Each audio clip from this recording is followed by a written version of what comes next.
morning, good morning, good morning.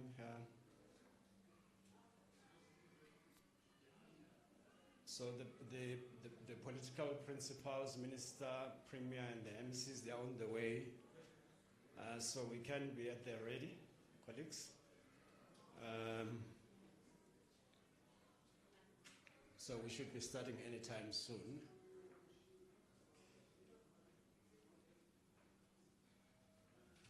So you need to invest a bit of time with us today. It might be a bit of a long program. According to this, it's ending at 12:15. I'm sure you've seen the program. It's ending at 11:45. But I think it would be worth your while because there's a couple of there's speeches and then there's a technical presentation which will assist you in terms of understanding what is happening technically with the e-tolls. So be at the ready. And one of our DDGs, Mr. Flabisa, is going to program direct. It's not just a normal press conference. There's a lot involved in it. So we felt that the director of the program should be somebody who is directly involved in this particular program.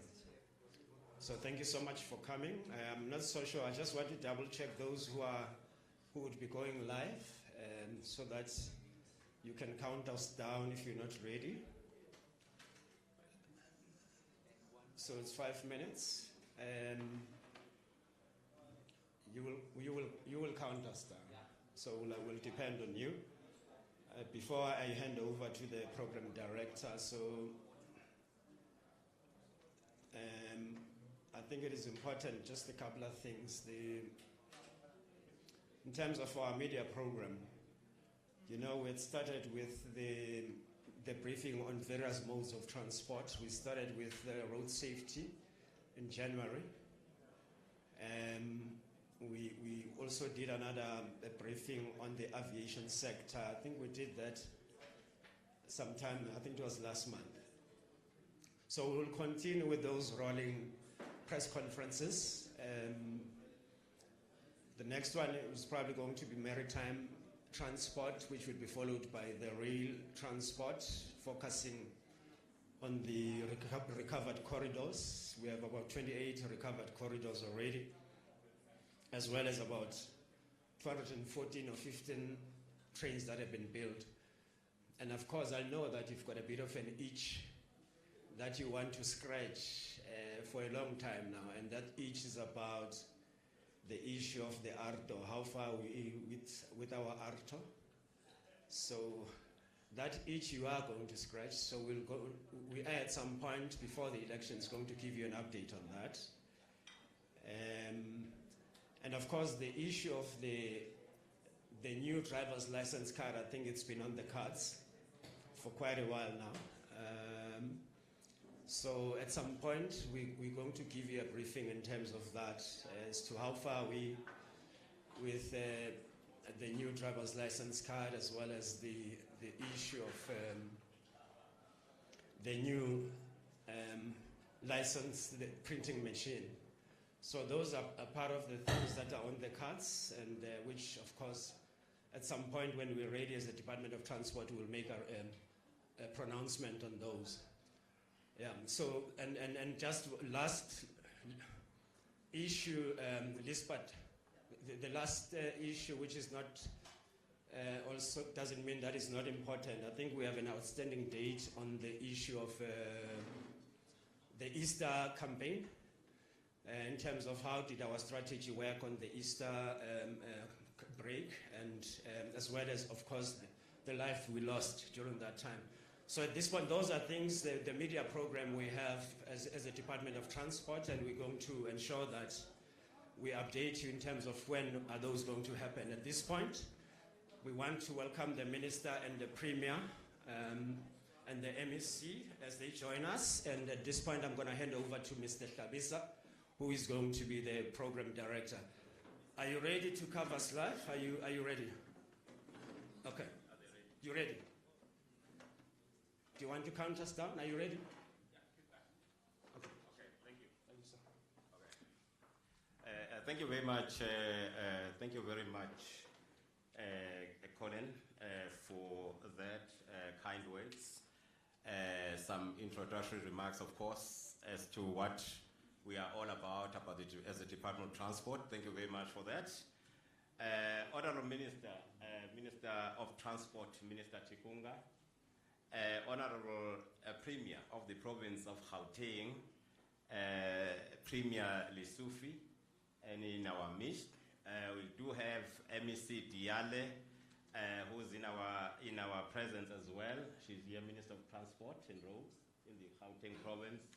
We do have the chairperson of Sanral, that is Mhambi, Temba Mhambi, just listed right there, towards the end, the youngest of them all. And then there is the CEO of Sanral in our midst, which is Demana. And the time from Sanral, they are all here. They are also board members. I must be honest, they are nearly board members.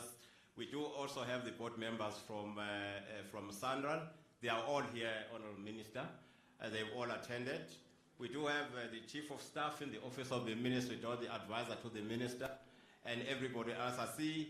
I see the serious entourage of and the contingent of the media houses in our midst. I can see that this is such a very, very important day today.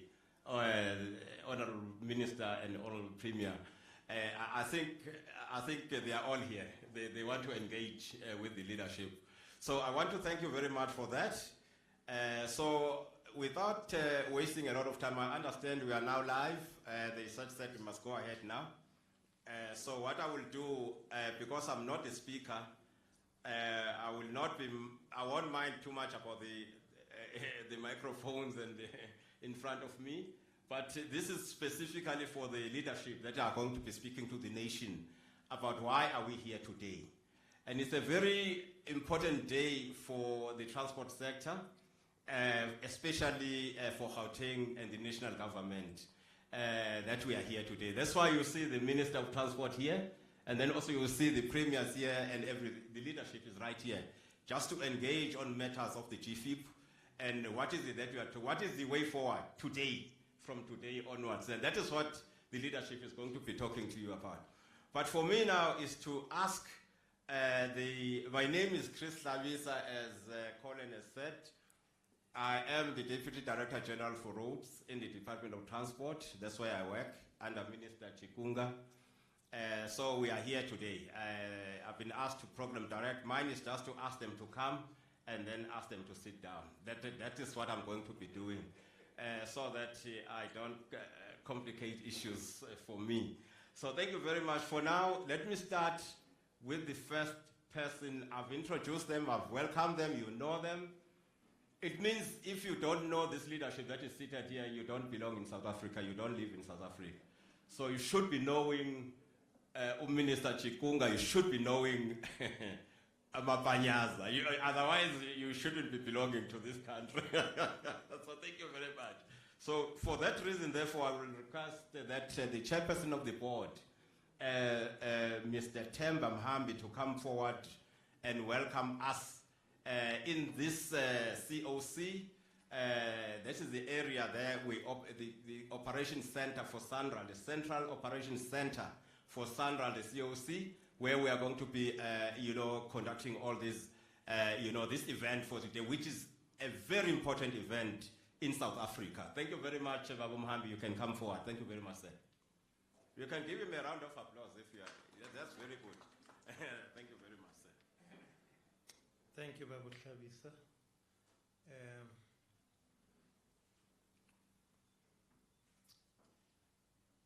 I didn't know from where I was sitting whether from a protocol point of view, coming here, I had to walk behind the leadership or this way. So if I got it wrong, please, I do apologize. That's why I came this side. Yeah. May I bid everyone in here good morning, please, and observe observe the presence of our Honorable Minister of Transport, Umama Chikunga, our Honorable Premier, Ubaba Lisufi, and Umeki Diboni, our MEC for Transport in Gauteng. We also have amongst us here my colleagues from the board of SANRAL. There might be some other board member from other institutions here. I think I must recognize your presence too, please, colleagues. And that is inclusive of our CEO, whom many people do not know is also a member of the board.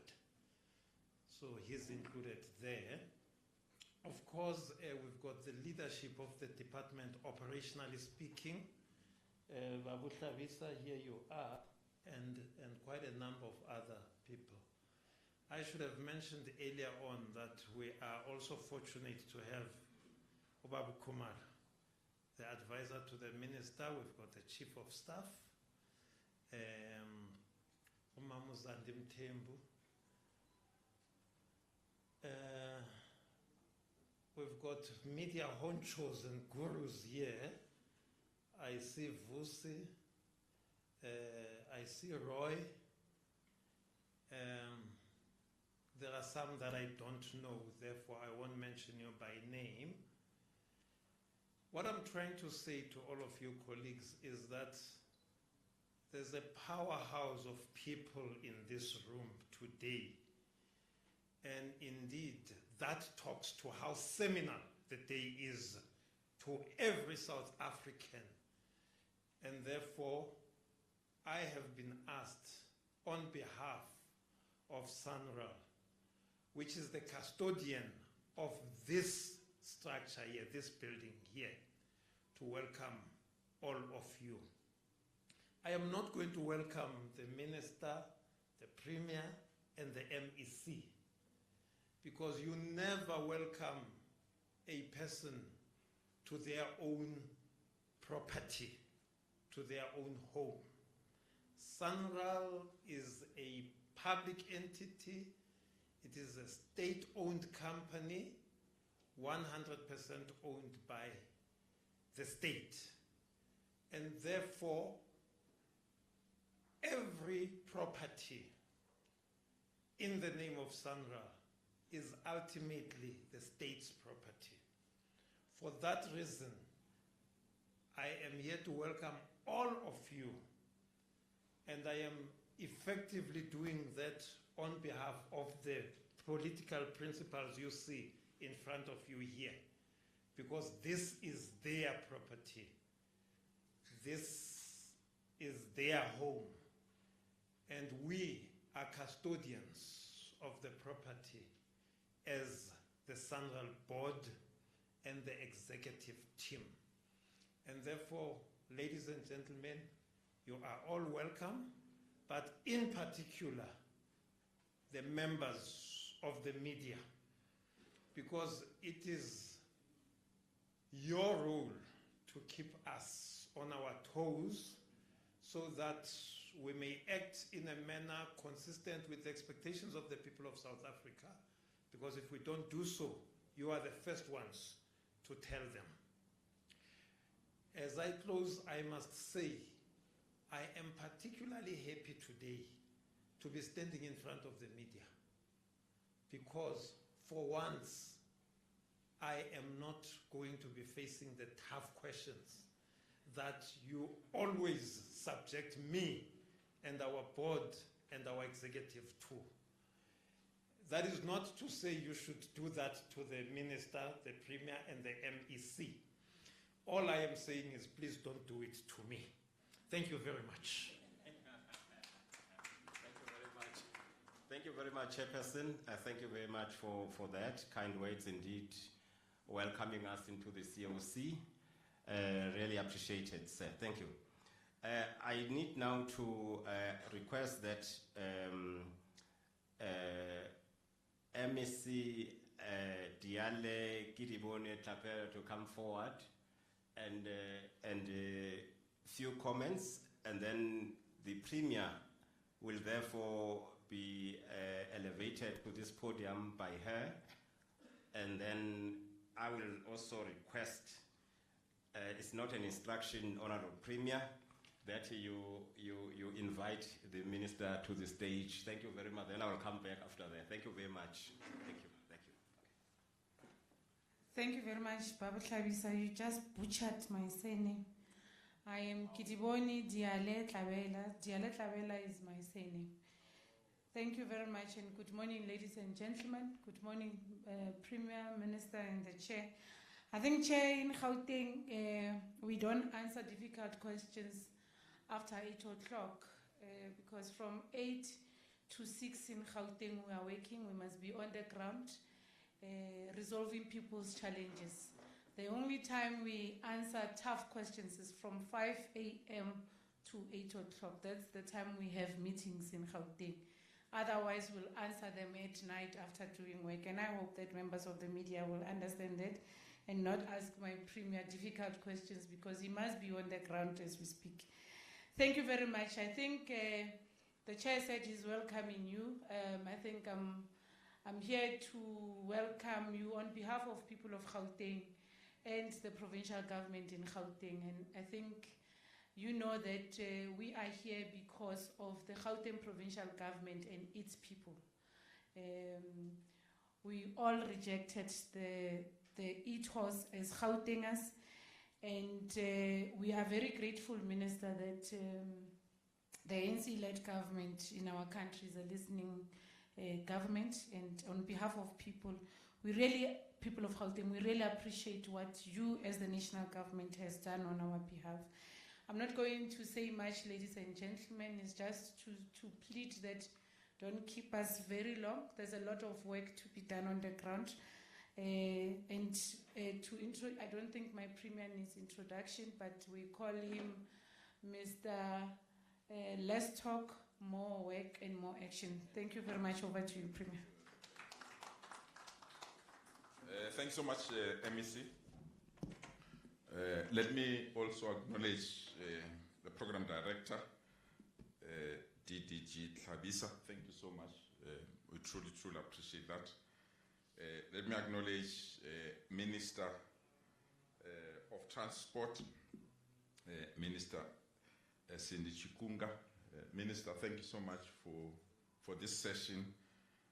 We truly, truly appreciate that. I want to acknowledge MEC Kidibone Diale Tlabela. Don't blame her. She slept around 2 a.m. this morning dealing with taxi wars in parts of Gauteng. So thanks, MEC. I also want to acknowledge the chair of the board, Temba Mhambi, and the board members, the CEO of Sandra, together with staff and members that are here. Minister, we are finally here. It was unthinkable, unbelievable, and unachievable. When we started the debates and the discussions to finally switch off the e-tolls, others thought we were dreaming, and others labeled us as people that are making promises that can't be achieved. I vividly remember when I tabled the State of the Province address and made a commitment that by the 31st of March this year, e-tolls will be history. There are some publications that ran stories that it's not going to be possible. There are some publications that indicated how difficult and impossible that as a province we can make such an announcement. Actually, there's one publication, I see the journalist is here, that I don't want to name and shame, went to such an extent of writing a full article on how I must have, is it Pinocchio, you know, that nose that grows every time you say something that cannot be backed by facts. But I'm excited, Minister, that after those intense, difficult, and painful negotiations, we stand on the side of history that come midnight tomorrow, all these things will be history, and indeed e-tolls will no longer be a portion of collecting revenue in our province. So, Minister, I want to thank you. I also want to thank the Minister of Finance, Minister Enoch Gondongban, for the difficult negotiations that we held. The political council that was dealing with this matter, consisting of our MEC responsible for transport, together with the MEC responsible for finance in our province, is an indication that if we indeed open-mindedly engaged on matters that affects our citizens, we can come out with a resolution. Where we are as Gauteng, we want to assure you, Minister, that we are not bad negotiators, and we will keep part of our agreement as we signed it with you and the Minister. I want to assure you that we are excited as a province that finally we can convert our roads from being a parking bay to real freeways and smart freeways so that we can expand them and service them. We are further excited that the resolution on e-tolls bring to an end a history that we didn't want to carry beyond the period that we are in as custodians of this administration that we are leading. But I also want to thank the leadership of Sandra, led by Ubabu Utemba Mhambi, for tolerating us. I want to thank you for understanding your role during these negotiations. Because sometimes you might have felt left out when the political council was discussing something that you were directly dealing with. But we're dealing with these matters so that we can be in a position to resolve this impasse once and for all. Congratulations to everyone that has been part of these negotiations and these discussions. And I will therefore request the Minister to give you a detailed statement and report on way forward beyond midnight, so that every citizen of Gauteng must understand what will happen as you switch off these countries. Once more, Minister, together with your colleague in Cabinet, Minister Enoch Godongwan, on behalf of the people of Gauteng, the government of Gauteng, we want to thank you for the role that we've played. Finally, e-tolls are history in Gauteng. Thank you so much.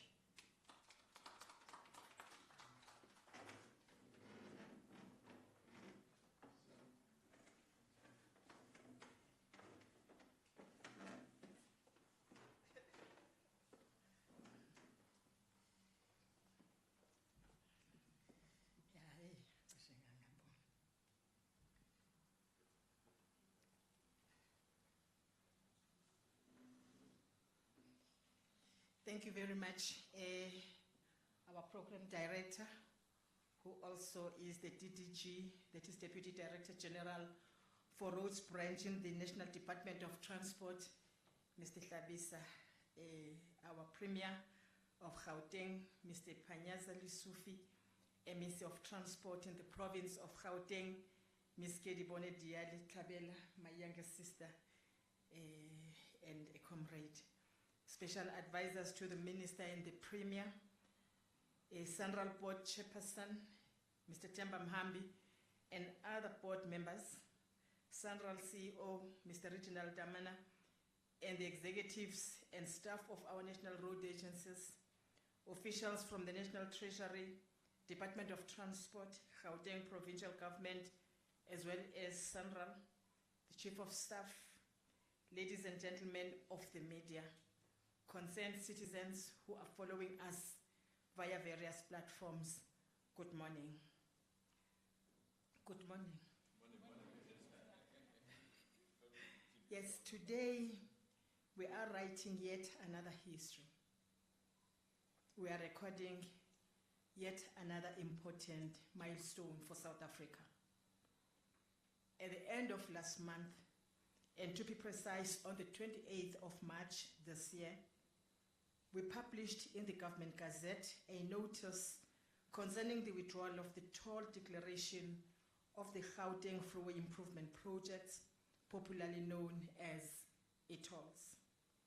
This declaration will be effective on the 11th of April 2024, that is tomorrow, at 23 hours 59 minutes, which means that from the 12th of April 2024, road users will no longer be charged for the use of the e-toll network.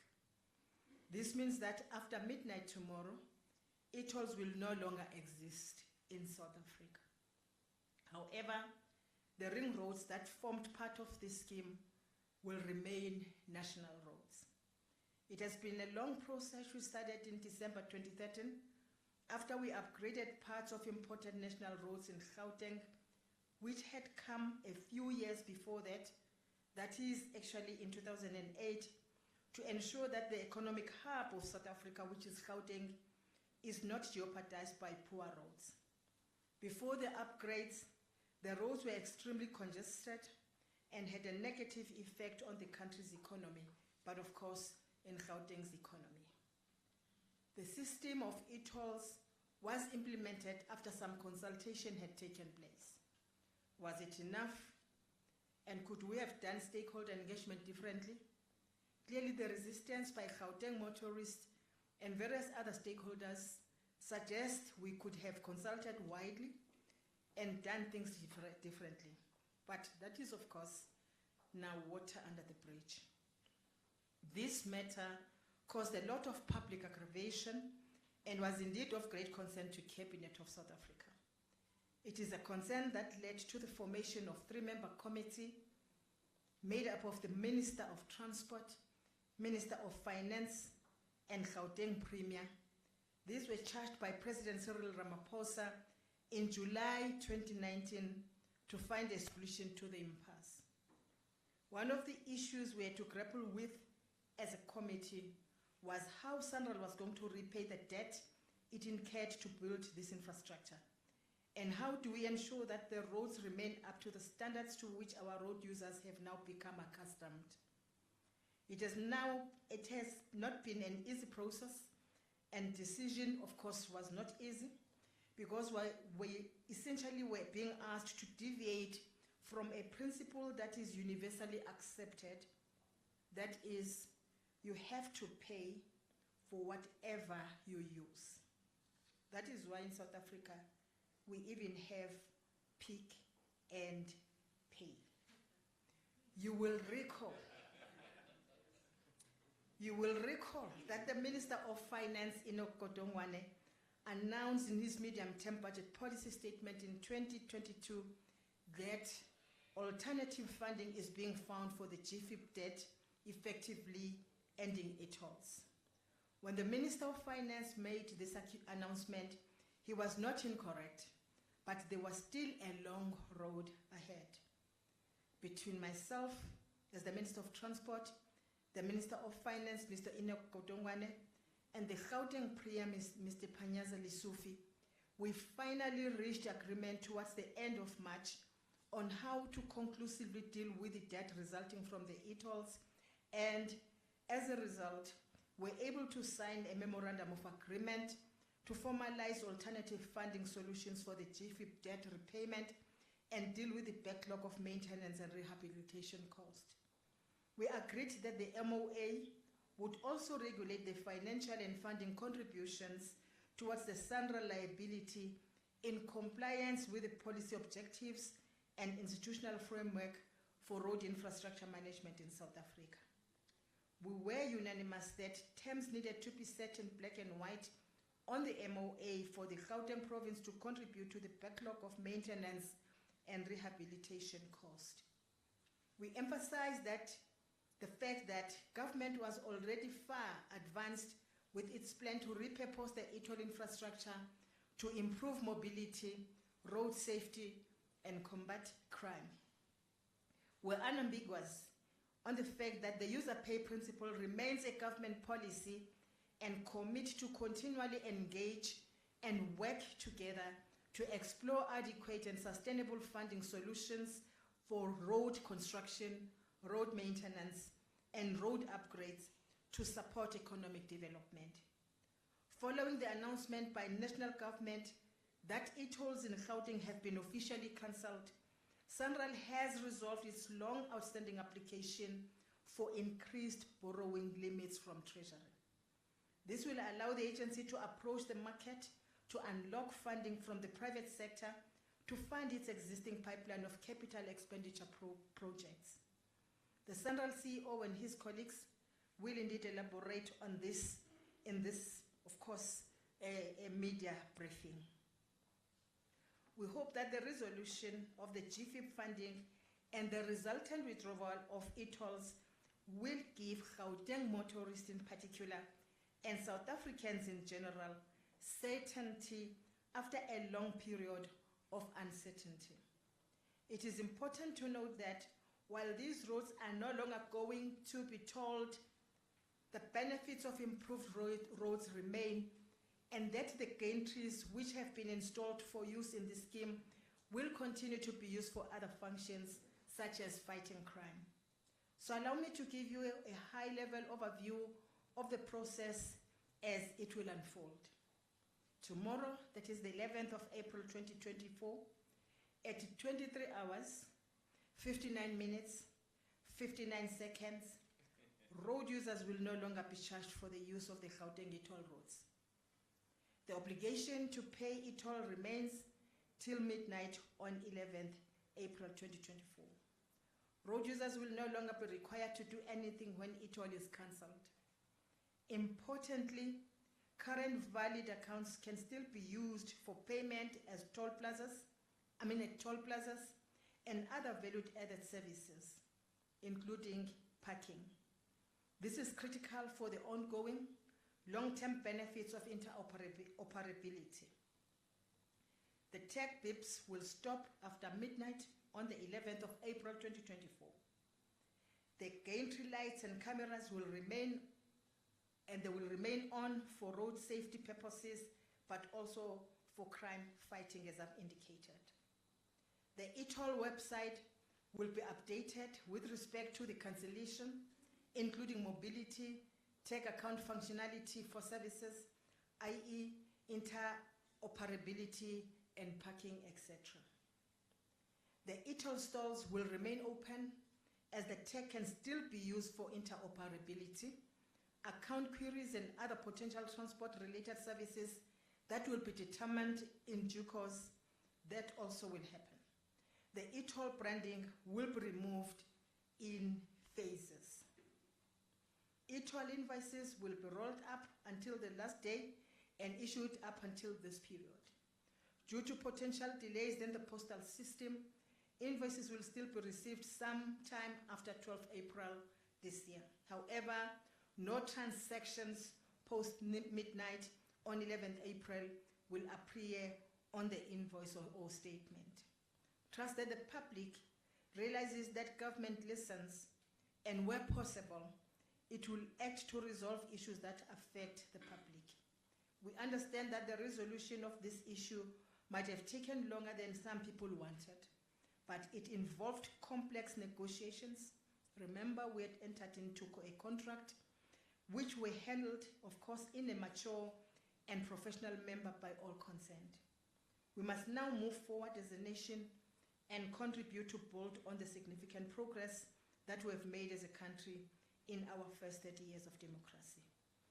I want to heartily thank the Department of Transport, led in particular by the DG and of course the DDG for roads, the National Treasury, the Gauteng province, led by the Premier and the MEC, but also to thank the Minister of Finance, Mr. Gauteng, the people of South Africa for understanding. More so, I also want to thank the President of the Republic of South Africa, His Excellency, Mr. Cyril Ramaphosa, for providing the much needed leadership in a manner that was never easy, a matter that was never easy, and a matter that was very complex. I thank you very much.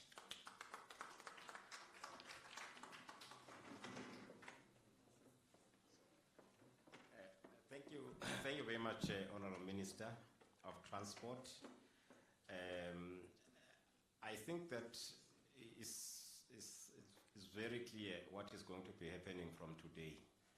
It's very clear. The Premier has outlined it, very clear. The Minister has elaborated even further on that, very clear. So I think the media houses here are going to be having some clarities on a one-on-one with the leadership in front here. So, but right now, we thought that we needed to deal with the issues of technicality. There are technical issues which our leadership here will not venture into, but we would like them to have that while they are still in our midst, so that we can engage as a collective here, the technical team, as well as our leadership here, the political leadership.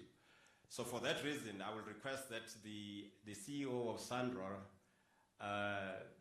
Reg Demana, to come forward and help us with the item on the technical presentation that is going to be done by Sandra with regards to what we are here for today. That is the GFIP.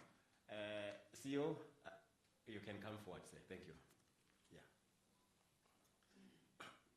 I think the microphone is right here, isn't it?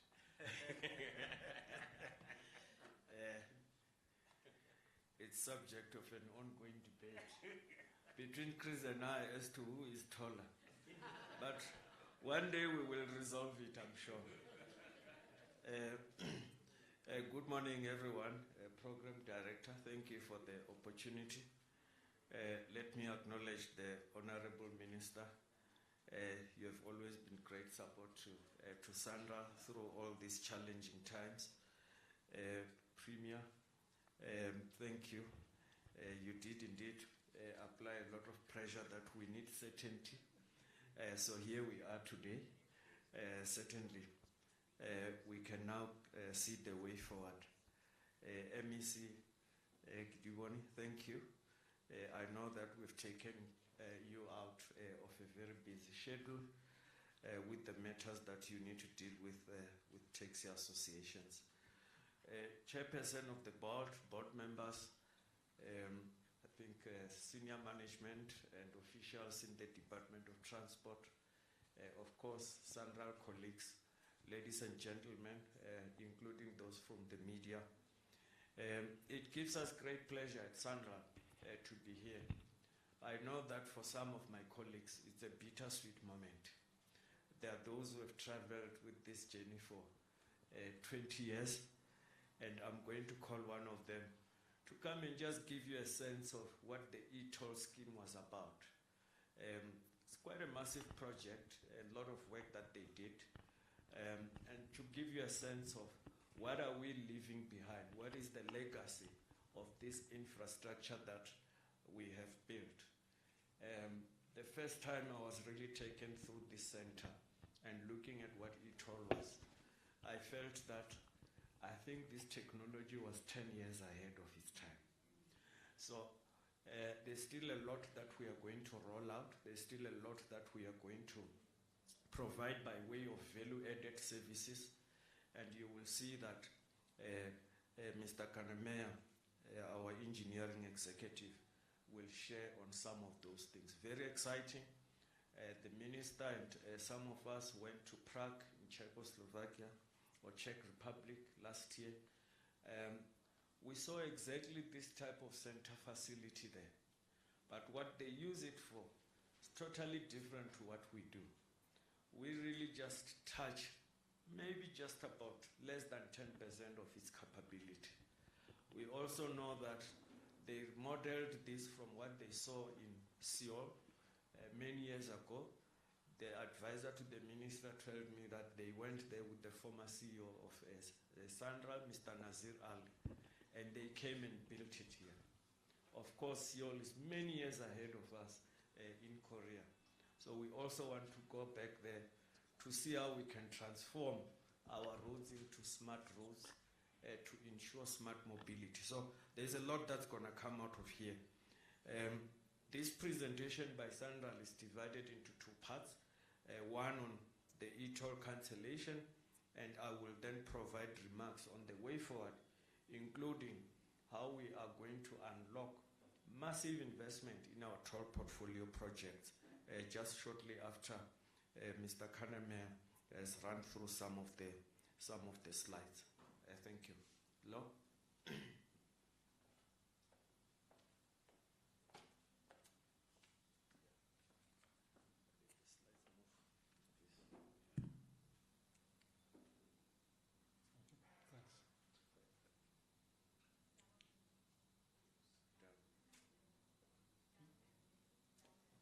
Well, where must we point it?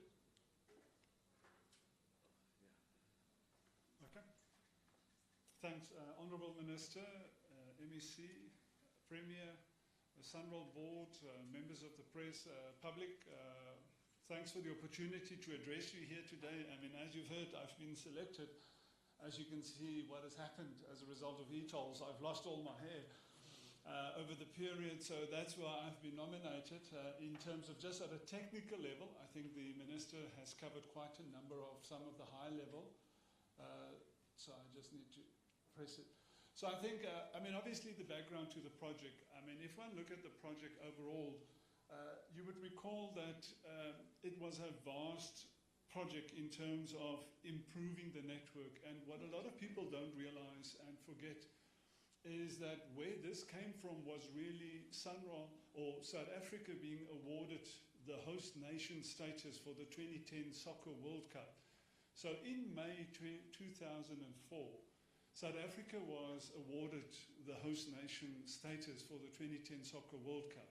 A lot of you will be recalling it included obviously the stadiums in the host cities, but there were various commitments that South Africa gave in terms of hosting the Soccer 2010 World Cup. You will remember all the airports, the work that had to happen at the airports. And part of the commitments of hosting the Soccer 2010 World Cup was road infrastructure improvements in and around a number of the host cities. Part of that was these major improvements that we required here in the Gauteng because of a number of the stadiums that were actually located, both for the opening ceremony, closing ceremony, all of those here in the Gauteng province in terms of that. So if one then look at the process, in total we had 201 kilometers of road that needed to be upgraded as part of that commitment. The upgrading that happened at the time, obviously, as we all see, and I think a lot of us forget how the roads used to be in terms of it, but we've ended up with a minimum of 4 lanes per directions, in certain parts actually 6 lanes or more. A major improvement was all the interchanges that you see and today take for granted, but just look at what all these interchange improvements has done in unlocking development. If you think of Waterfall City, what has happened there, what was there before, I mean, go and look at Google, look at the photos. If you think of Menlyn Park, Menlyn Main, for example, what was there, just think of the R21 and all those warehouses that you see being constructed there. None of that would have been possible without the improved mobility and access these improvements unlocked on the network. So obviously, and I'll in the next slide just touch on the timeline, obviously these improvements had to be funded. So part of the big challenge we had in terms of the hosting of the 2010 World Cup is that we were all, I'm just waiting, we were all put on the same timeline. What I mean is AXA had to finish the airports by the same time we had to finish the roads, by the same time the stadiums had to be finished. So suddenly all of us had the same demand on funding and going to the treasury to try and obtain funding. So what happens originally, and I know the province don't like this, but the province actually in 2003 gazetted the proposal to toll the roads in terms of the Gauteng province. So Jack van der Merwe was very proud in terms of that pronouncement. That then obviously didn't move. In 2004, we were awarded the host nation status. So what happened in 2005, we then had to go back with a proposal to say, these are the required improvements in the Gauteng. How are we going to fund this? So we went to Treasury, we requested, and then obviously, as we said, with the stadiums, with the airports, with all of that, we were really indicated that funding is tight for all of these investments that are required. And that's then how the process then started, with a submission to the Minister in terms of proposing that these improvements can be implemented and unlocked using private funding and recovered through the latest toll technology that became available at the time. So it's important to understand that the open road tolling concept, why it was elected, is because conventional toll plazas, like you know them with booms, can only manage 50,000 vehicles per day. Thereafter, they become a major bottleneck. So you'll be spending most of your time in the queue to pay for tolls. So that is why this technology of open road tolling, which just became available in the world, was elected to implement it in terms of the mechanisms to then collect the revenue that is required to repay the loans. So if one look at the timeline, then we approached Cabinet with the proposal. In 2007, Cabinet gave approval for the proposal to fund the improvement of these roads using the toll funding mechanism.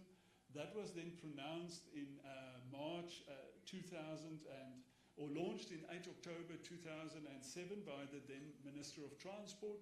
We then went through the public consultation process, and in 28 March 2008, the roads were gazetted as toll roads. The reason why, that then enabled Sunroll to access private funding in terms of borrowings that then enabled us to implement these much needed improvements we've been making use of over the 201 kilometers of network. You will recall in 2010 the roads were not finished, but we had to stop working while we had the Soccer World Cup. Thereafter we finished the roads, the final surfacings, and then when it came in 2013 to start the tolling process, there was once again various engagements at the time that delayed the actual activation of the tolling. There was once again, as indicated by the Minister, a committee that investigated. The outcome of that was a reduction in the originally proposed tariff per cent kilometre, the introduction of a monthly cap, and then, as you will see in the system, in 3rd December, the toll went live, originally 3 December 2013. Obviously, once it went live, there was major public resistance, as indicated by the Minister. That resulted into establishment of various committees that looked at the affordability, that looked at various options in terms of the process over then. That then once resulted in further dispensations in terms of reductions in tariffs and things that then got implemented in 2014-15. And then obviously the system was running, but then obviously increasing public resistance over time against the system that then resulted in 2019 in once again another committee appointed by the President to investigate future options and alternatives in terms of that. That resulted in a lengthy process to looking at all various options that are there. In the end, we looked at 8 different options, cancellation being one of those, retrofitting with RAM plazas. There's various options we had a look at, went through in detail, various discussions and everything.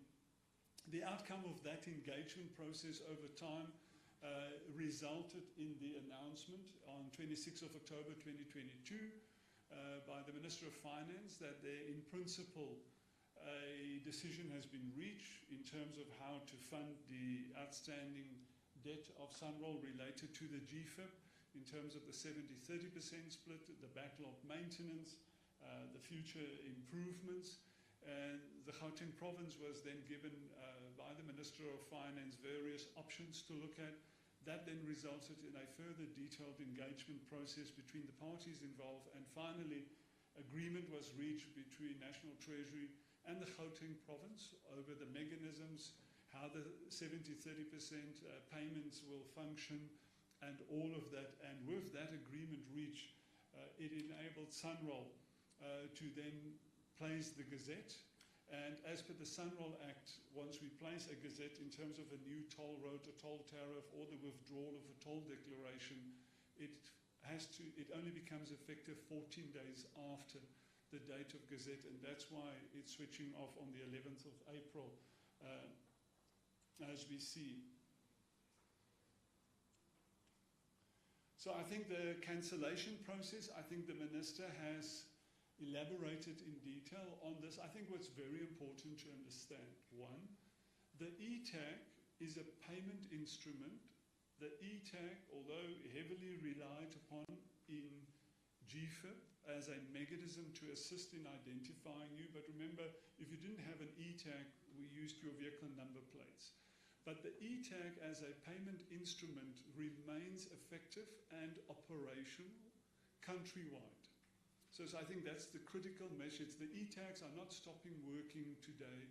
You're all on the 11th, your e-tag account or your e-toll or your account that you have at the facility doesn't stop, because it's continued to be used at all plazas countrywide.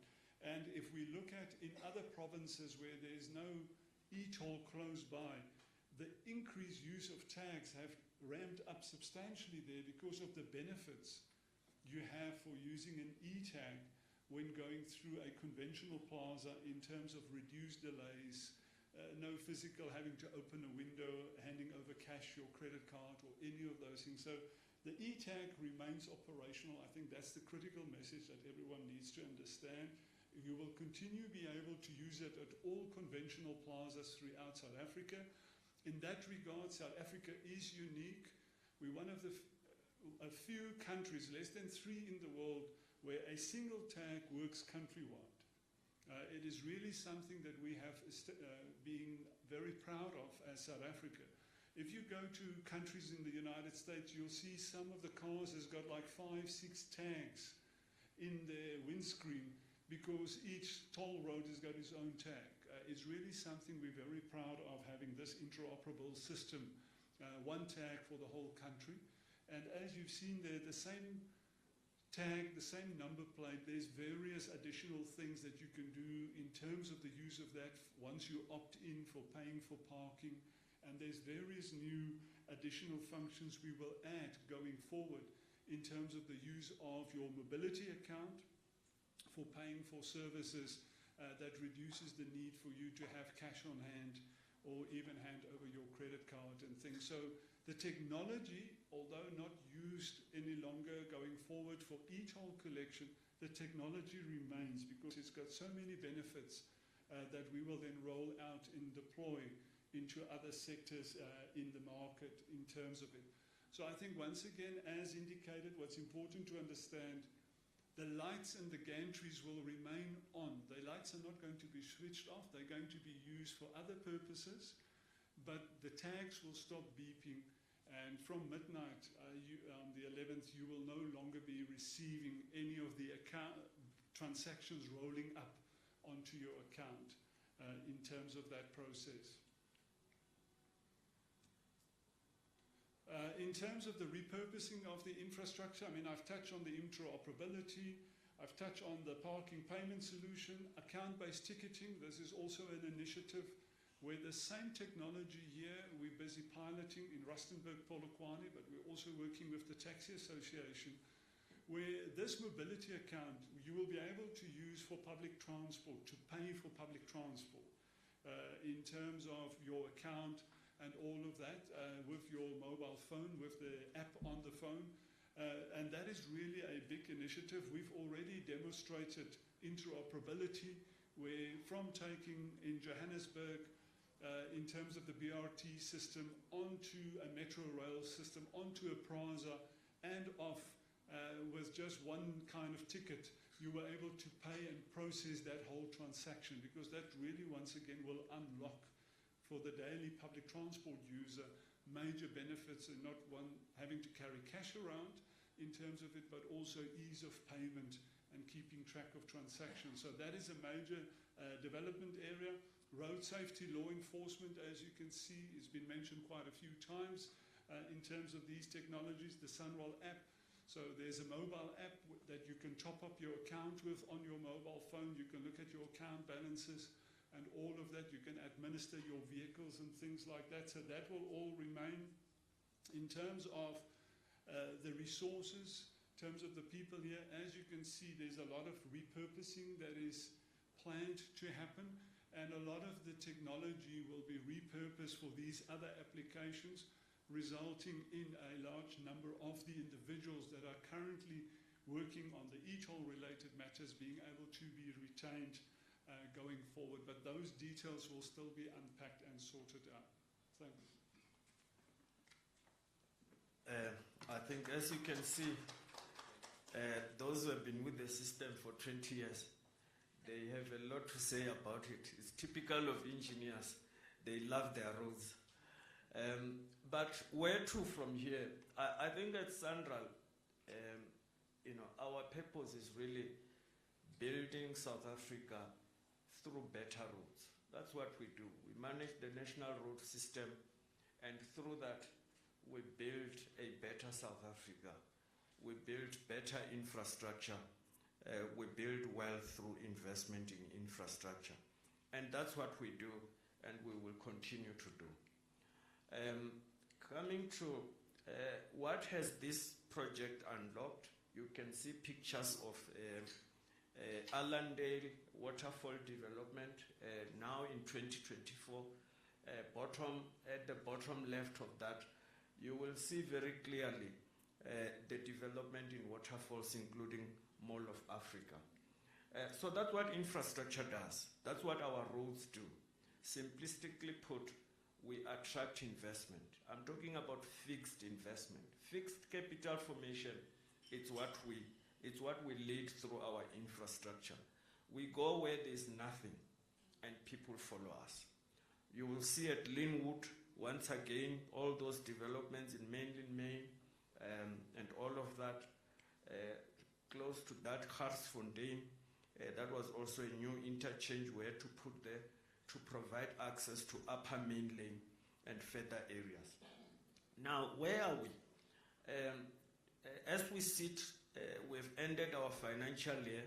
We've done phenomenally well. We had some legal challenges late last year, which led us to cancelling a whole lot of tenders late in the year.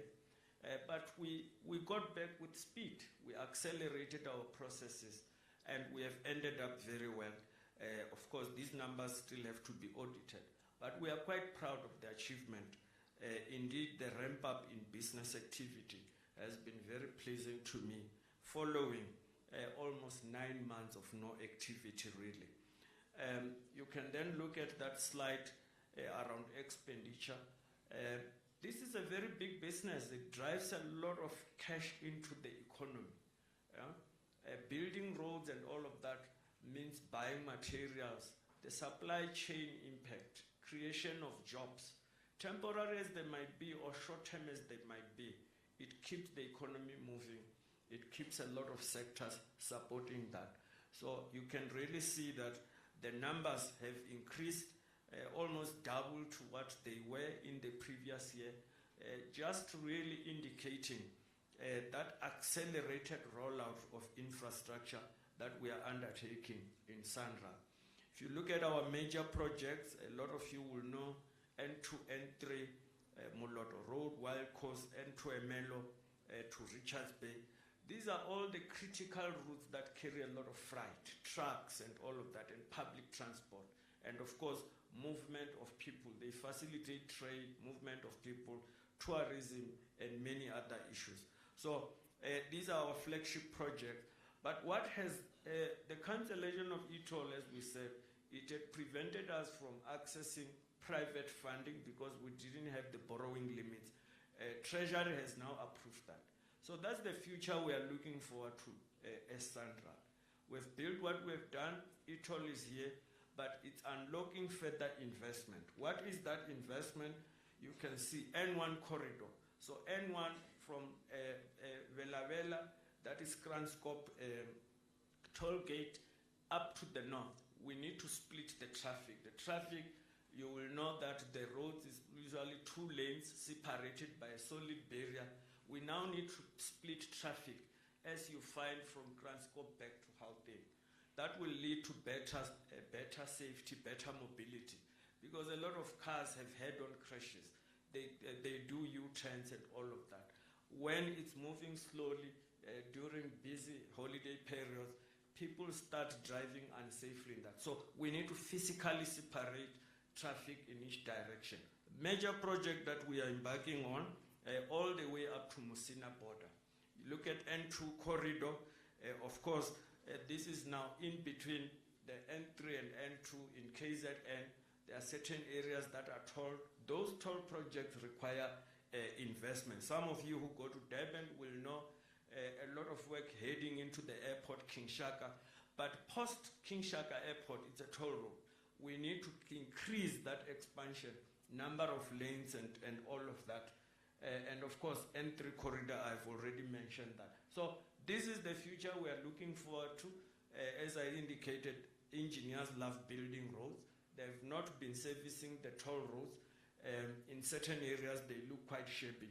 But we have now reached a point where we are able to go back to the market to do that.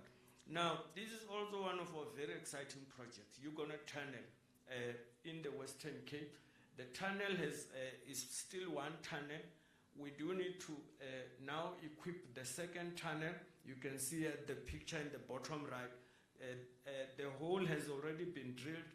So back in the days when it was done, there was always an expectation that traffic will increase to the point that we need to equip the second tunnel so that once again we separate traffic. Very high traffic area. It has reached points at which it exceeds 10,000 vehicles per day. From a safety point of view, internationally we are required to separate the traffic. This is a major project for us in the toll portfolio, and we have instructed the team that we need to have this project on the go by the end of the calendar year. We need to have a contractor. We need to have work starting. So in future, this is what you will see in the next slide. Two boreholes that are moving, one to the north, one to the south. One of the flagship projects within Sandra. We're very proud of this tunnel, the longest road tunnel underground in Africa. A very high advanced technology that we have there.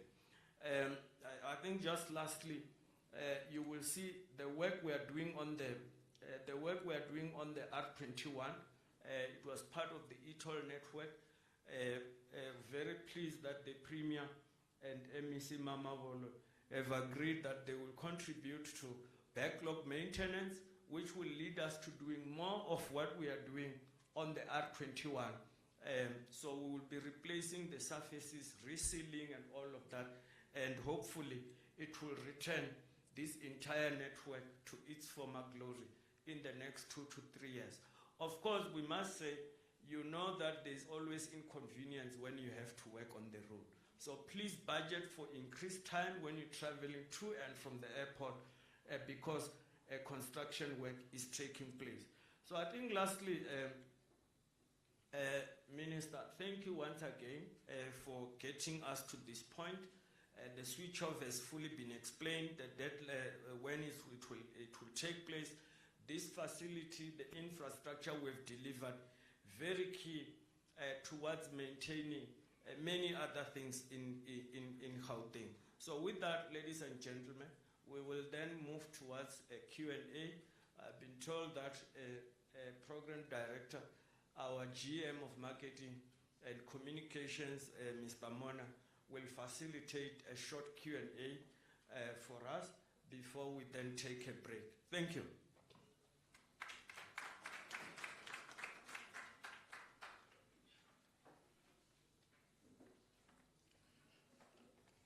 Thank you, CEO DDG Shabisa, who came before me to direct the proceedings. Let me recognize collectively our political leadership here, recognize the board of Sanral, I recognize fellow senior managers in DOT and Sanral, and of course, ladies and gentlemen of the media.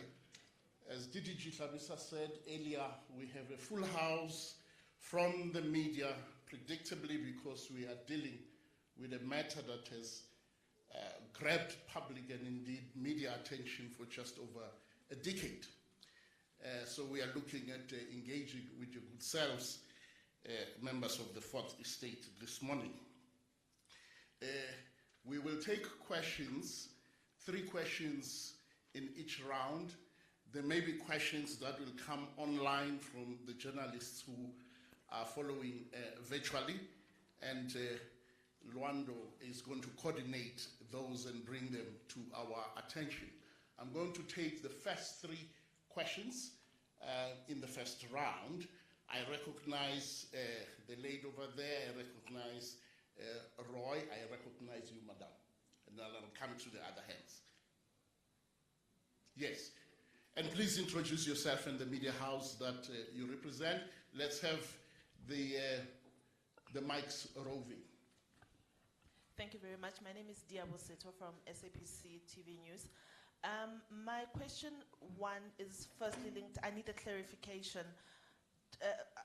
Is the team saying that the debt that has been incurred by motorists pre-tomorrow midnight, they're still liable to pay for whatever they had incurred? So if you have a debt of, say, 30,000 rand, that does not necessarily mean that that debt has been scrapped, which means that you are still liable to pay for that. I need confirmation of that.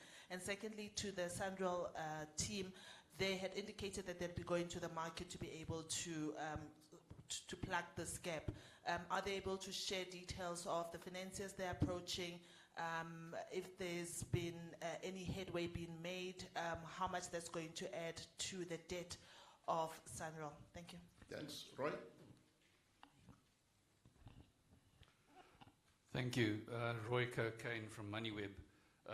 My question also relates to the debt. And first of all, how do you plan to enforce payment of that debt, seeing that that has been a major problem? And something that was touched on by one of the speakers related to the continued use of e-tags. From the cancelling of e-tolls on GFIP, will that tag still reflect the debt that has been accumulated over time? Because people will not recharge that tag if money that they put in to use on tolled roads anywhere or at gantries, they will not recharge their tag if that money is going to be used to pay their old debt. Thank you. Thanks, Roy. Let's move the mic over this side. Thank you, Anastasia Mkhobu for Jacaranda FM News. My question is for the Premier. Can you please just elaborate on how the lights and the gantries are going to be used for crime-fighting purposes? And I don't know if this can be for the Minister or for you, the Premier. Has a decision been reached on who's going to be responsible for maintenance? I know that it was one of the negotiations. Thank you. Can I have one mic for the head table so that the principals don't have to come to the podium?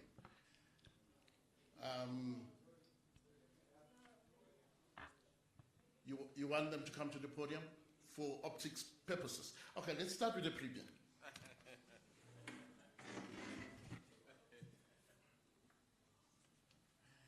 Thanks so much. Well, let me start with the maintenance part of it. There were 3 areas that we agreed with both Treasury as well as the Department of Transport through the Minister. Amongst those 3 issues were the matter of maintenance. Actually, it was the last resolution that we took amongst all the resolutions because it was a very difficult area, but we thought as Gauteng is taking us to the next level of developing smart highways in our province. The reason it was difficult was because these roads don't belong to Gauteng. they belong to national. And the maintenance aspect of it meant that we are maintaining something that is not ours. But because of the partnership arrangements and the agreements that we have developed, and that the e-tolls was phase 1, there is phase 2, there is phase 3. And we have deep interest in phase 2 and phase 3. We want to take Gauteng roads to the next level. And therefore phase 2 and phase 3 will assist us. But you can't go to phase 2 and phase 3 with roads that are bad. And therefore they need to ensure that the maintenance component of it is alluded to or it's supported to. We then concurred and agreed to it as Gauteng. You will see if you go to the speech of the MEC responsible for Treasury, we've already filtered that element in our current budget so that we can unlock this process. So we are comfortable. We've put a certain figure as well. I think it's 4 billion, if I'm not mistaken. MEC and CEO, we've put 4 billion for that aspect so that we can deal with this issue of maintenance. It's very important to maintain these roads. If we can't, they will collapse. And as I've indicated that in the morning and afternoon, you can see that our freeways become parking bays because this matter was outstanding. Now that we've cleared this matter, it allows us to maintain, broaden, and do whatever that we want to do because that confusion is over. So that is why we are more than excited that by midnight tomorrow, this part of our roads is going to be history and that we're entering a new era. What are we going to do with countries? There are 3 areas as well that we have keen interest. We've deposited them to the minister, and the minister and the team, they are putting the necessary technical teams. The first one, we need these cameras. All these countries underneath, there are CCTV cameras. We are on a mission as this province to fight crime. And these cameras are crucial in fighting crime, tracking missing cars or tracking lost goods or tracking missing individuals that are kidnapped and other things, and many other things. So we have a huge interest in ensuring that those particular cameras are connected to a provincial command center. The second area is that we have a huge revenue gap that is developing out of this agreement. So we need to put all our necessary energies to have a new resource or revenue mobilization. And one area of revenue mobilization is what MEC Kidiboni Dialet-Labella must do, is to collect revenue from motorists. And the difficult part is that with the collapse of some of our municipalities, they do some function on our behalf. They take their own portion and pass over a larger portion to us. But because they're struggling to pay either ESCOM or salaries and other things, the money that they collect on our behalf becomes an easy bailout for them to pay ESCOM because we are a government institution.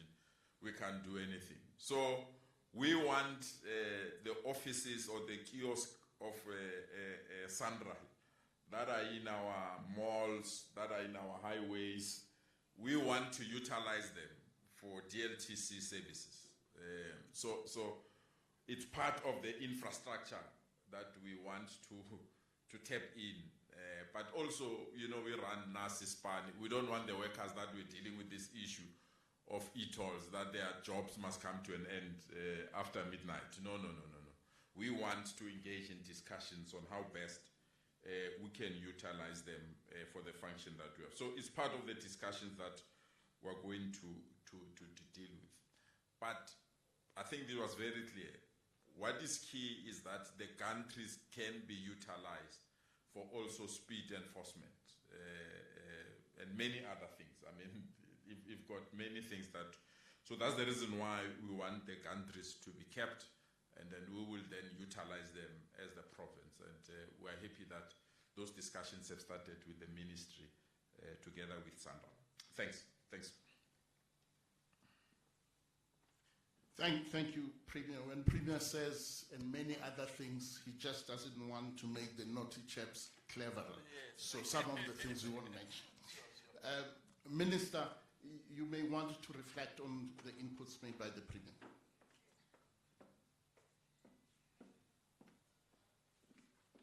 Thank you very much.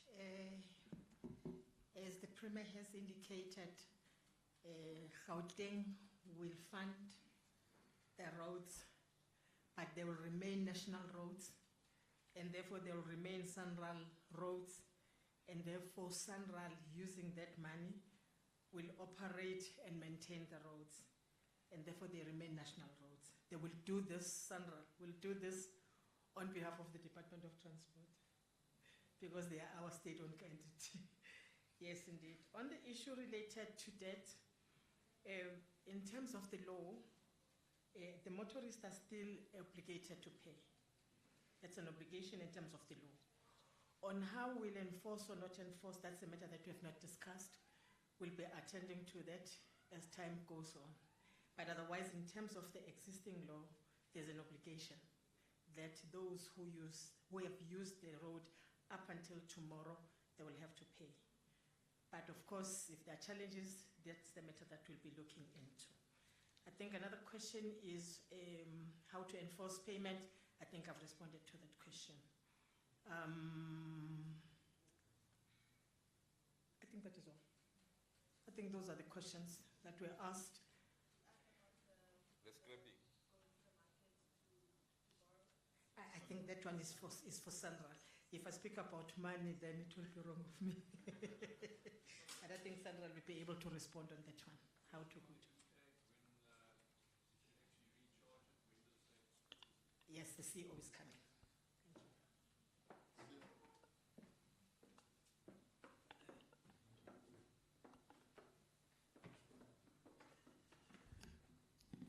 Thank you, Honorable Minister and the Premier, for the answers. I see the... Okay. No, we will fix it later. So, just to assure Gauteng residents, the maintenance of the roads that Gauteng is paying for is what we call the backlog. And it's only limited to 4.1 billion rand paid over 4 years. And is the backlog similar to what you see on the R21 to the airport? So we are saying over the last couple of years we would have done certain maintenance and all of that using money collected from the e-toll scheme.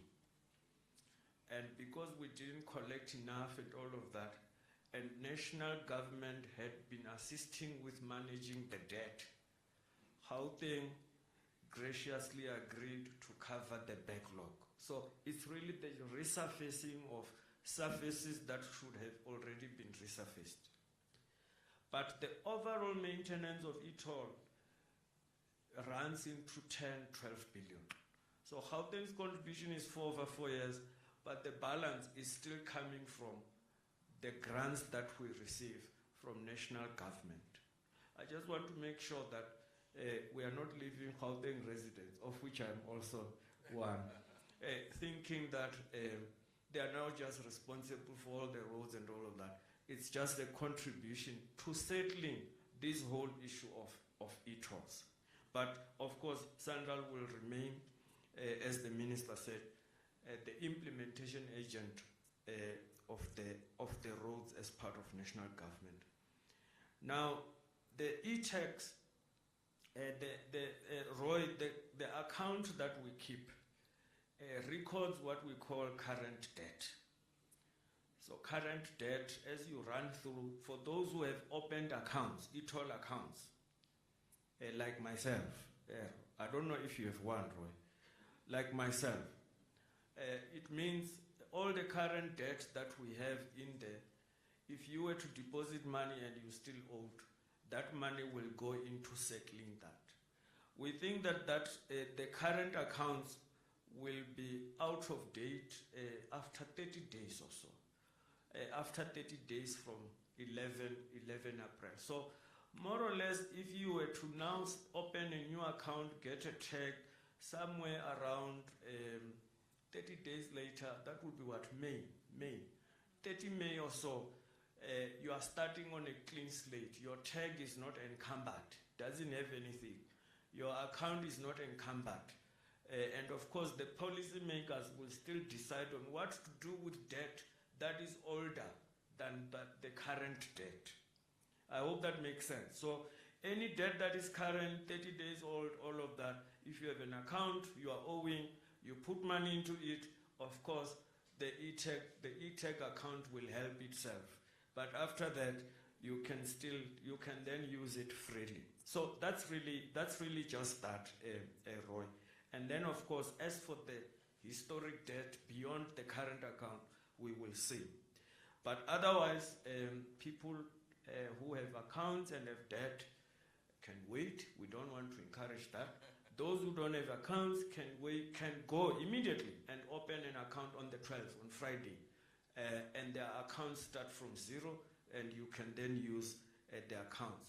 What we are also releasing is the frequently asked questions. So it's a long list of a document with frequently asked questions and answers, and some of these things will be explained in there in terms of the different status. Funding plans, we have been given borrowing limits of about 16.5 billion that we can go out to the market to supplement the cash we generate from other e-toll routes. So we will embark on that process. We have a listed bond on the JSE. It has capacity of over 15, 16 billion, so we can tap the bond market. Our bonds are very well liked. Infrastructure is liked, roads are well liked. Toll collection outside of e-toll is 99.9%. So people enjoy that. Traffic has been proven. The biggest risk in a toll road is traffic. So we don't have a problem with traffic. We've been running these roads for over 20 years. So there's a lot of appetite for that.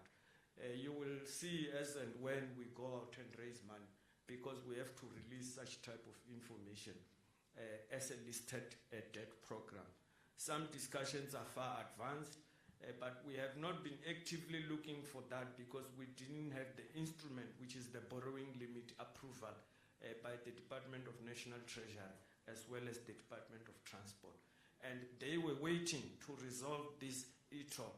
You can imagine e-toll debt is 43 billion. Now you approve that someone must go borrow without knowing how that will be dealt with. It becomes a problem.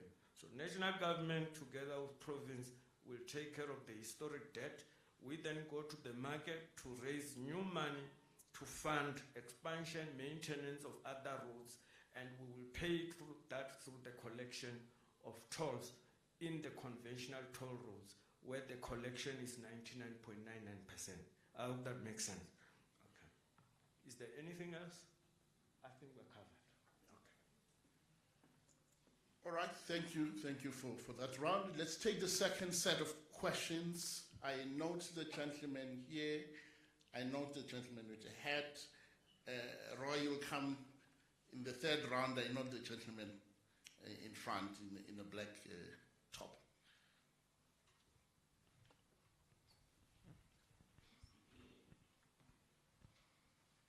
Your name and your media outlet. Good morning. My name is Raymond from Netwerk 24. To the Premier Lesofie, I think earlier in 2023 you mentioned that those that paid their e-toll, they be refunded. Is that still on the table? And then after your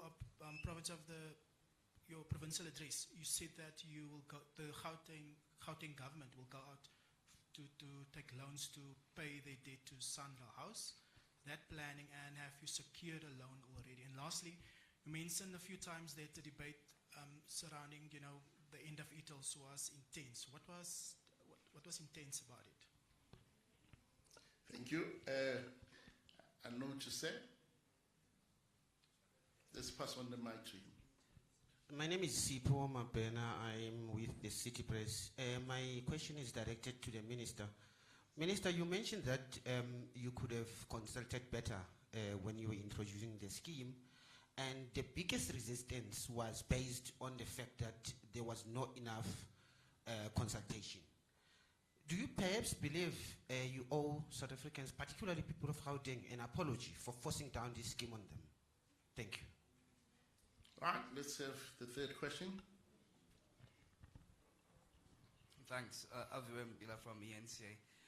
Mine's maybe a clarity-seeking question from the Premier. Just around, I understand National Treasury is supposed to take care of 70% of the historic debt and the Gauteng government itself, 30%. I just want an understanding then, why are motorists still expected to pay if it seems that government itself is taking care of the historic debt, or what will they then be paying for? And maybe just to add on to my colleague there, in terms of the loans, how far we are on that? Thanks. Minister, shall we start with you and then the Premier follows?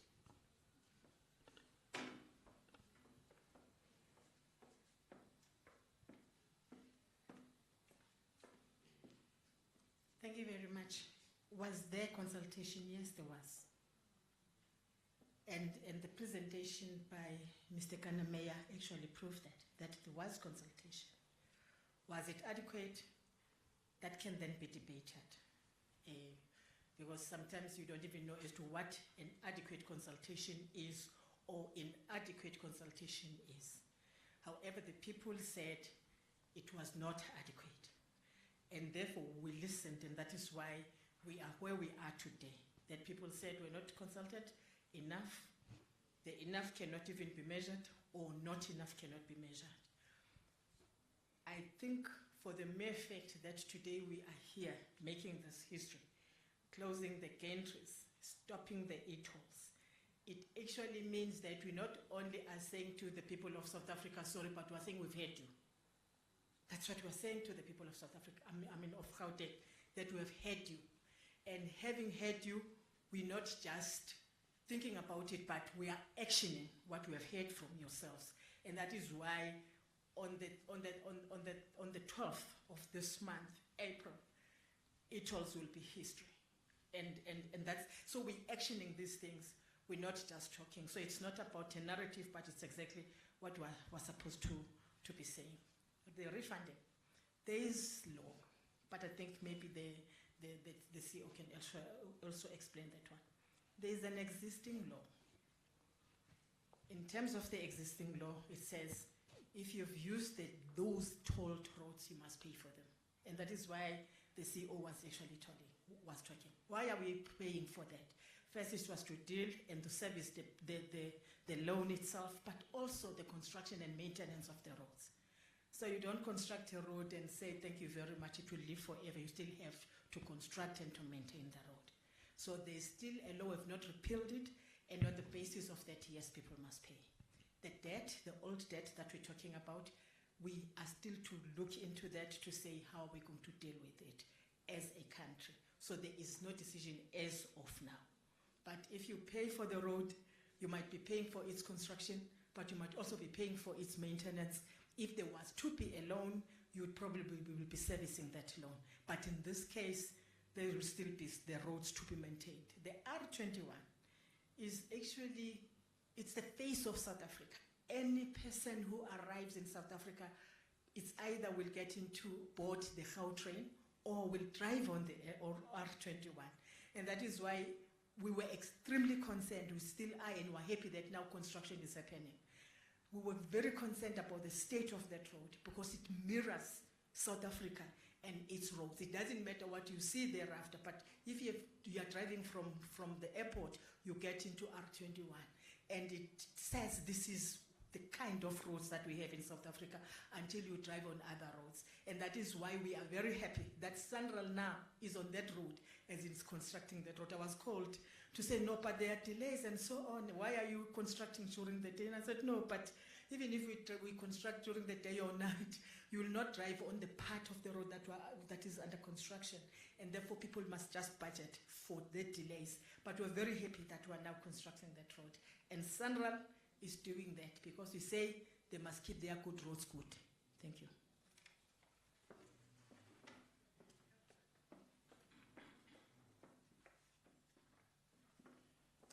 Thanks, Minister. Raymond, let me start with your payment and refund. I always say the people who misrepresent you expect you to buy in their misrepresentation and to account for their misrepresentation, which is very unfair sometimes. I was on a show called Money Show with Bruce Whitfield on 702. And I think you should listen to that tape.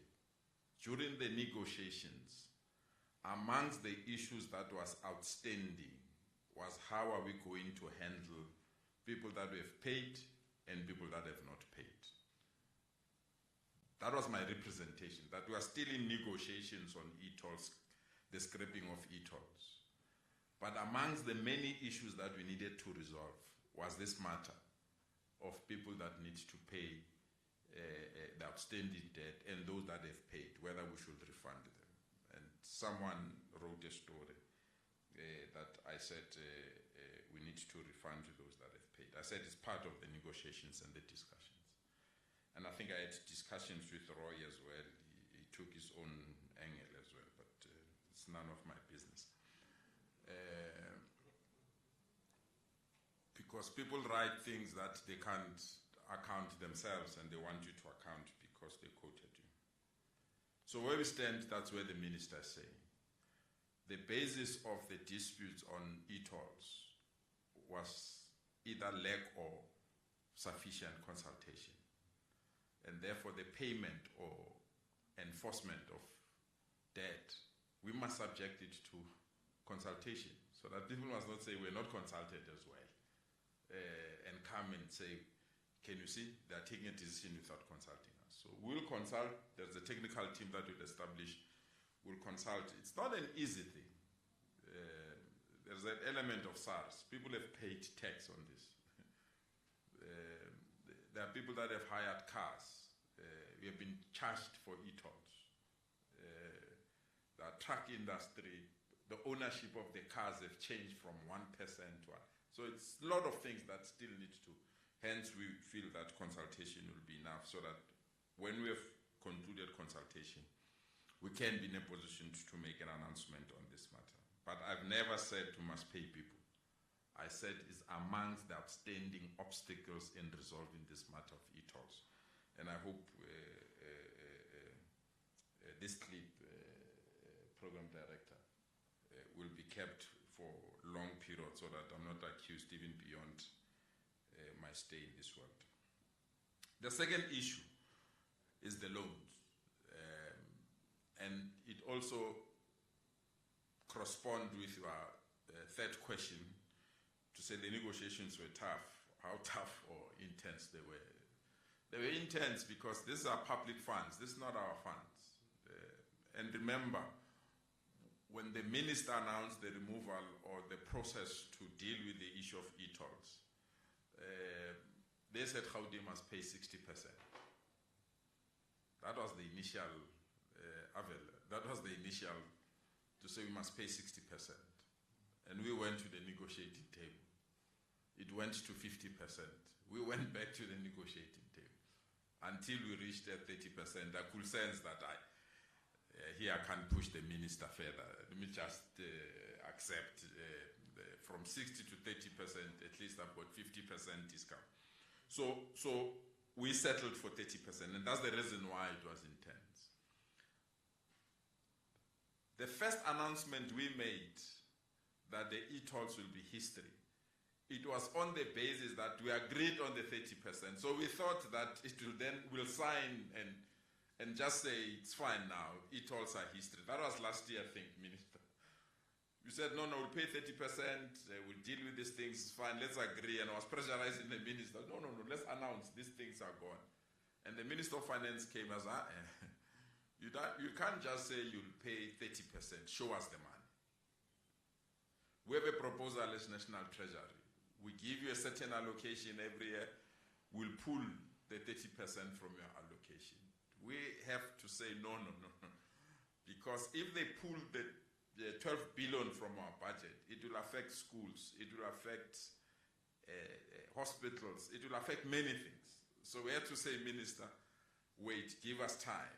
Let's go and look for, and that's the intent of the negotiations and the discussion. So we had to show the money, because it was not just we agreed to pay 30%, but how will that money be paid? I think it comes to Aveda question to say how far we are. We have approached certain financial institutions that are favorable, but because these are public funds, we need to request them to make presentations to us. Indeed, there's an appetite from financial institutions to settle this on our behalf, so that we can then enter into repayment. So it's at an advanced stage, and we're excited with the appetite to deal with this matter. So as soon as we reach the final agreement with the financial institution, we'll honestly notify you. Even though, Raymond, the negotiations and discussions were intense, emotional at one stage, misrepresentation, because some of us are in the Twitter world, so the ministers will be angry to say, but when I do it Twitter, we have not finalized it. Because if we are asked to comment, we don't run away. I mean, because that's the sin I'm paying from being a former media person. So people will say, no, you know, the Premier is talking things that we have not agreed. And the ministers will boycott me for 3 months and will come back. So those are the difficulties. But it was in good spirit. It was not malicious. And we are quite excited that finally tomorrow, Minister, will switch off that button and in the ultimate end attend to the issues of road improvement in our province. Yeah, I hope I've responded to your question. Thanks. Thank you, Minister. Thank you, Premier. Another round. You still have an appetite. There's a gentleman in a blue suit. I note you.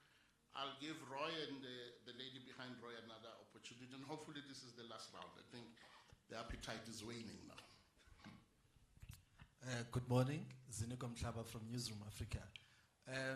My initial questions were asked, but I've got follow-up questions now, especially to the Minister and the Honorable Premier.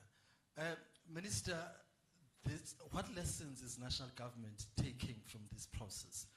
One would say this is a bit confusing because we've got a national government that has its own arm twisted by provincial government in terms of expressing a lack of engagements between the two spheres of government before this process was started. So as national government, what lessons are you taking from this? Second question is, how binding is the memorandum of understanding between the province and the national government? And should the province not live or keep it at the end of its deal, what's going to happen? Are we going to go back to negotiations again? So I understand the memorandum of understanding is there, but how binding is it?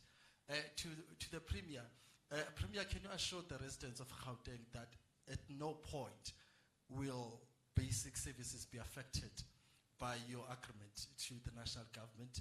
And going forward, should those plans that you have in terms of approaching other financials, should they not work out, how much of a priority will this money that has to be paid be as far as the provincial treasury and provincial budget? Thank you very much.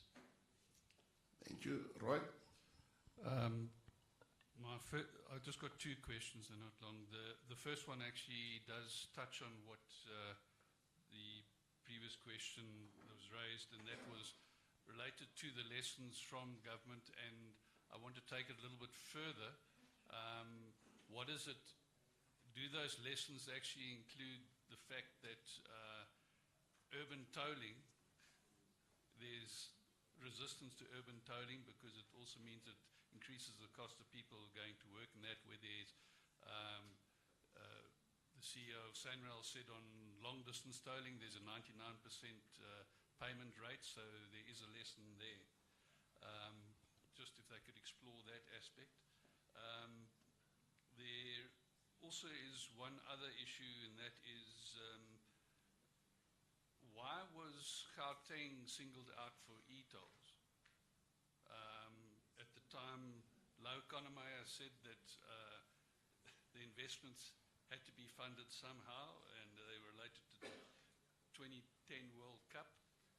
But there was other road infrastructure that was developed around the country.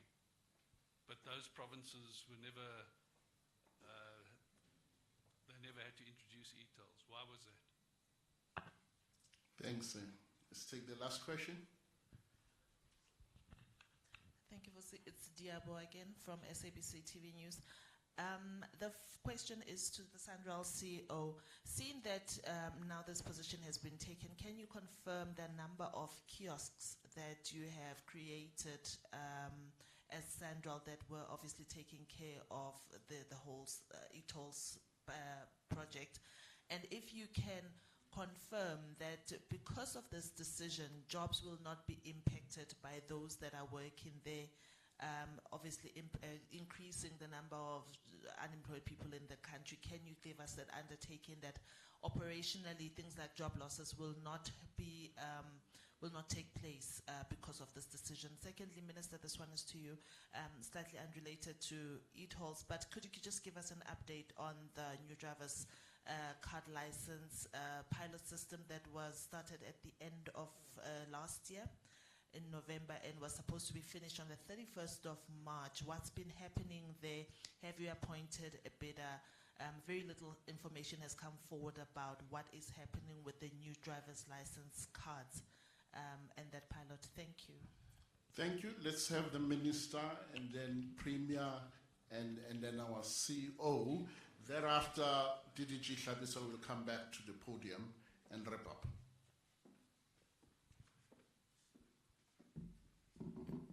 Thank you very much. What lessons have we learned as National Department of Transport? First, we've been having tolls in South Africa for a long time. And we have been having the conventional tolling system in South Africa, and people have never been against that. The fact of the matter is we introduced the electronic tolling, which of course was urban tolling again. And I think the lessons that we can actually learn from that is the fact that maybe we needed to explain even more. Because as and when the matters were raised, you could actually realize that it's like we're introducing something that South Africa has never had. As a matter of fact, we're actually saying we're moving forward in terms of technology. Whilst you are used to us passing through that toll gate and so on, opening the boom gate, but we can do it electronically. That's the difference. Because the other one is manual, the other one is electronic.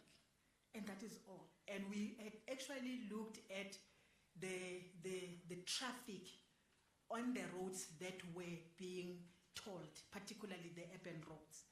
And we're seeing that, but if you're going to install or erect the manual type of or conventional one, it's going to create traffic jam. In fact, it won't happen. So the electronic one will therefore work. But of course, the people said, if it is electronic one, it's us who must pay. We can just decide not to pay. So we pay because we've got to open the boom gate. But if we are to make it ourselves, we may not pay. And that, I think, is the lesson. To say, going forward, if we are to consider tolling any other road, remember of the total network of Sanrail, which is 24,100, it's only about 4,000 that is tolled. The rest is not tolled. But that money which we collect from the tolled roads, it helps Sanrail to attend to non-tolled roads as well. But unfortunately, you can't use the non-tolled portfolio money on tolled road. You can't reverse. That's the problem. It will be an irregular expenditure. And that is the lessons that we have learned, because I still believe that as South Africa maybe, we still have to engage on how should we fund our road infrastructure. That is an important discussion that we need to embark on. And I think when we do that, we'll have to consult and to explain to say how must, if we are to have our road infrastructure being what we need to see, how must we fund them? There isn't any country in the world that only depends on the money that they get from their national treasuries, like we will get from the fiscus in South Africa, and have good roads. And that is why even if people will cry, but the money that we have, for instance, for provincial roads this year is 15 billion rand. Of that 15 billion rand, 3 billion rand is for Welisizwe bridges, and therefore the money that remains for the 9 provinces is about 13.6 billion rand. Is it enough? Definitely not enough, because just one road from KZN to Richards Bay will actually, take all that money. So it's important that as South Africa we begin to discuss that, to say how must we fund, what must be the better funding model for our road infrastructure. And I think as we do that, we'll have to consult and explain these things to the extent that people understand them. Otherwise, it was just the electronic way of tolling the roads. That was the difference, and that is all. And therefore, for me, the lessons that we have learned from this is that if we are introducing something that might sound and look very new, it's important that we walk with the people until they understand what we are saying. And if they do that, then of course they will be prepared to support what we are doing as government. How binding is the MOA? Is a legally binding MOA. Legally binding. No one from us can actually renege, not even the province, not even the national treasury can do it. In an event, you've said the province of Gauteng decide to renege, the conditions there. It's clear on what will happen.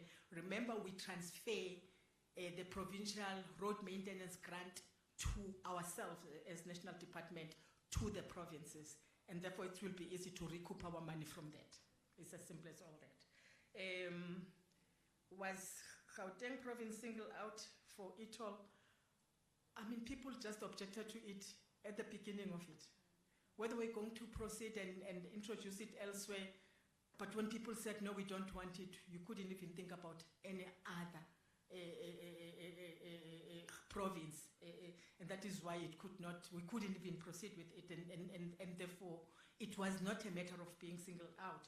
But I think, as it was mentioned, it was also talking to what was going to happen in 2010.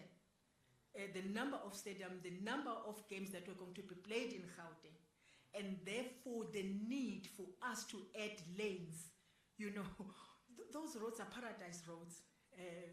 They're beautiful, they're there. We have that infrastructure, and I think it's one other thing that we might have to consider and to appreciate, that despite these difficulties, but we do have that infrastructure. It has led to that mall, the Africa Mall, and many other investments that have happened. And I think it's something that we will have to appreciate. I think maybe the last question I thought would come from yourself was whether I was dressed to kill for this one. Thank you.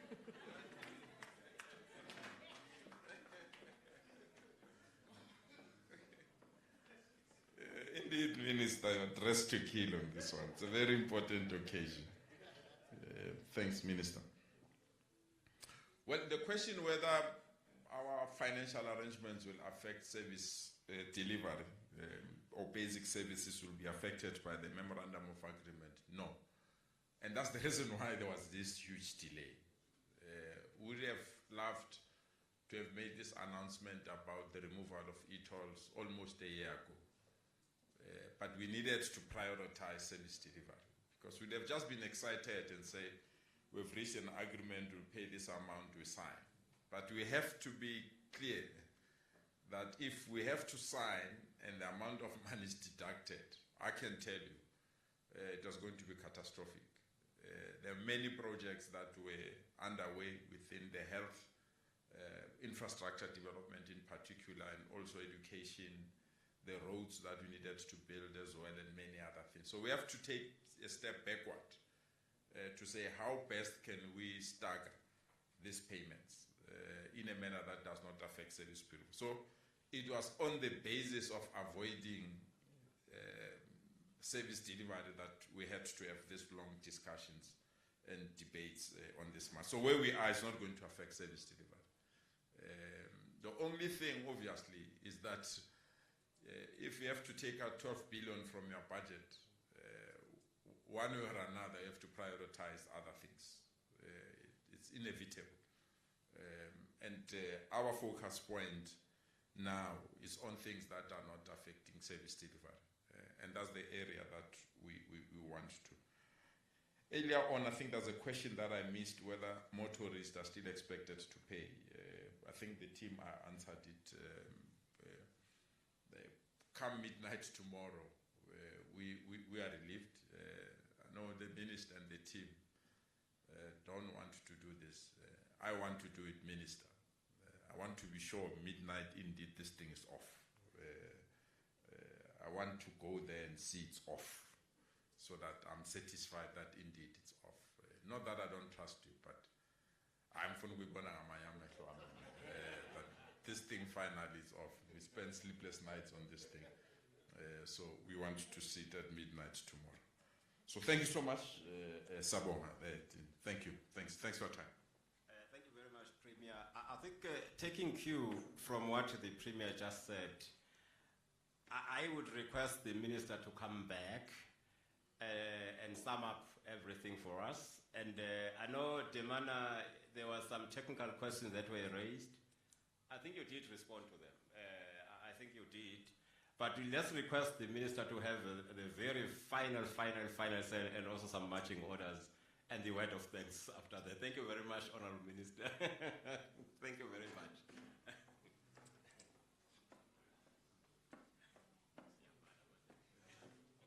Yes, no, thank you very much. I think I forgot to respond to the question on the driving license card. We're at the tail end of the procurement process. Because the team that is busy with that had to travel to France to see for themselves the machine and so on and so forth. I wouldn't want to go into details about that because I'm not supposed to be in the bidding process at all, but we're at the tail end of that. I can tell you now that before the end of this month, we'll be printing new driving licenses, and we'll launch at least the first 100 per province, and we've said that. So yes, we are actually moving in that regard. Okay. We do invite the media to our switching of the gantries for the purposes of e-tolling collection tomorrow at 23 hours, 59 minutes, and 59 seconds tomorrow, so that all of us together, we say we've made history. You've been with us for the good, the bad, and the ugly reasons. And therefore, you can actually sacrifice your time tomorrow and join us again. I think, honestly, it is again proper that we thank South Africans for supporting us and for being patient with us. This was not an easy process, I must say. There was a contract where it went out to borrow money and signed and entered into a contract with conditions. And for South Africa to then renege or to be reneging on that was not an easy thing. And therefore we had to move, and with caution, but with the aim of doing what us South Africans want us to do. And we are where we are today. Thank you to South Africans for their patience. Let's pay for services, whether it is electricity, whether it is water, whether it is road infrastructure, whether it is anything. I think it will be important that we pay for services. But of course, we'll also consult you, because we are a government that listens when people speak, particularly if they are South Africans. I wish you all a safe journey back to your homes. Please be careful on the road. Don't make mistakes. Don't rush, don't speed, don't drink and drive. People speed on our national roads that are beautiful.